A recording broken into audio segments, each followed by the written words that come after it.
चिराग पासवान पर नीतीश कुमार का बड़ा अटैक, कहा चिराग पर फैसला बीजेपी ले। नीतीश का बयान, कहा चिराग पासवान ने जेडीयू को बड़ा नुकसान पहुंचाया, खोज खोज कर वोट काटने वाले उम्मीदवार खड़े किए।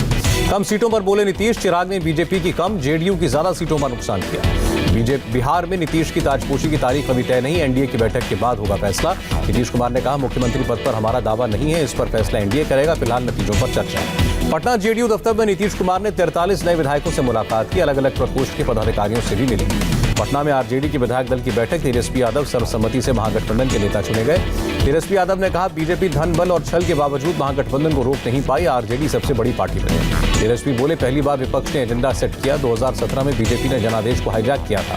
चुनाव परिणाम पर बोले तेजस्वी, चुनाव में हारे नहीं जीते हैं, ये बदलाव का जनादेश है। तेजस्वी ने नीतीश पर निशाना लगाते हुए कहा कुछ लोग कुर्सी पर बैठे हैं और हम लोगों के दिलों में अगर नैतिकता है तो कुर्सी छोड़ देने की। आरजेडी नेता मनोज झा का नीतीश कुमार पर तंज, कहा 40 सीट लेकर मुख्यमंत्री बनने का सपना देख रहे हैं नीतीश, सचमुच जनता मालिक है। मनोज झा ने कहा जनादेश नीतीश कुमार के खिलाफ, फिर भी कुर्सी पर बैठे हैं, कुर्सी का मोह कितने दिन चलेगा ईश्वर जानता है। बिहार में हार के बाद बोले कांग्रेस के नेता तारिक अनवर, कांग्रेस के कमजोर प्रदर्शन की वजह से महागठबंधन की सरकार नहीं बनी।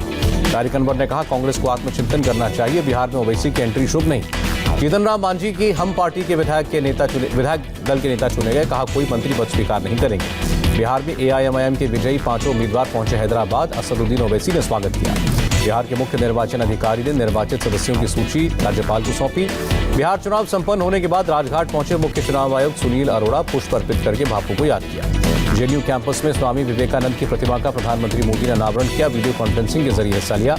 प्रधानमंत्री ने छात्रों को संबोधित करते हुए कहा मेरी कामना है कि जेएनयू में लगे स्वामी जी की प्रतिमा सबको प्रेरित करे, ऊर्जा से भरे। प्रधानमंत्री ने कहा देश आत्मनिर्भर भारत के लक्ष्य और संकल्प के साथ आगे बढ़ रहा है।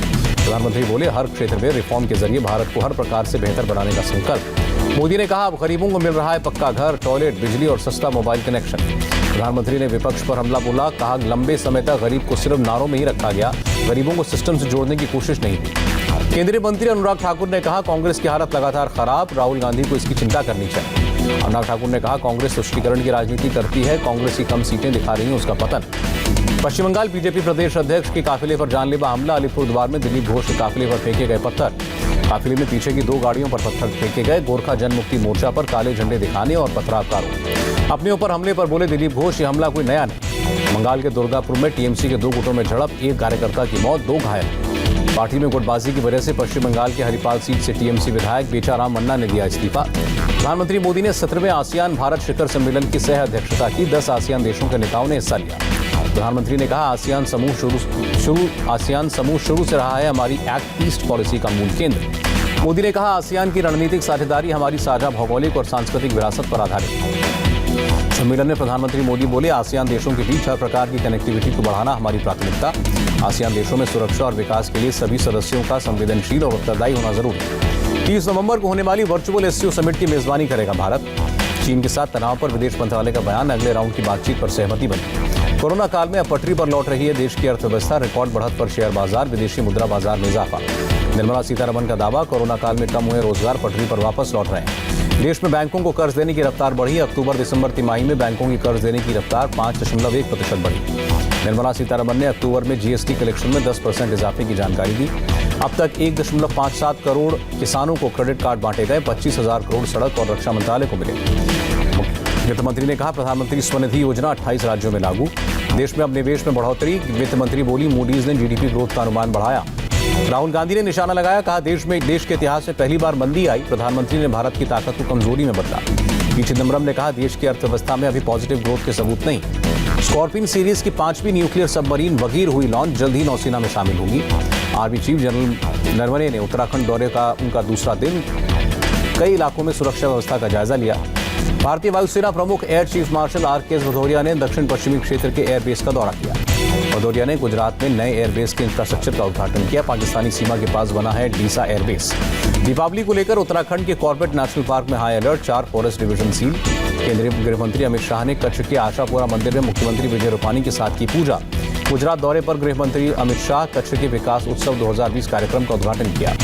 कच्छ में गृह मंत्री ने सरपंचों को भरोसा दिया, केंद्र आपके साथ खड़ा है। अमित शाह ने मोदी सरकार की नीतियों की तारीफ की, कहा पूरा देश प्रधानमंत्री के साथ। गृह मंत्री बोले मोदी सरकार में सीमावर्ती क्षेत्रों में अधिकतर विकास का काम हुआ। मुख्यमंत्री शिवराज सिंह चौहान ने आत्मनिर्भर एमपी 2023 का रोड मैप लॉन्च किया। दिल्ली सरकार ने जीवन सेवा ऐप लॉन्च किया। होम आइसोलेशन के कोरोना मरीजों को अस्पताल पहुंचने में मदद मिलेगी। जीवन सेवा ऐप की मदद से अस्पताल जाने के लिए फ्री में ई वाहन बुक करा पाएंगे कोरोना मरीज। मनी लॉन्ड्रिंग केस में चंदा कोचर के पति दीपक कोचर को राहत नहीं, कोर्ट ने खारिज की जमानत याचिका।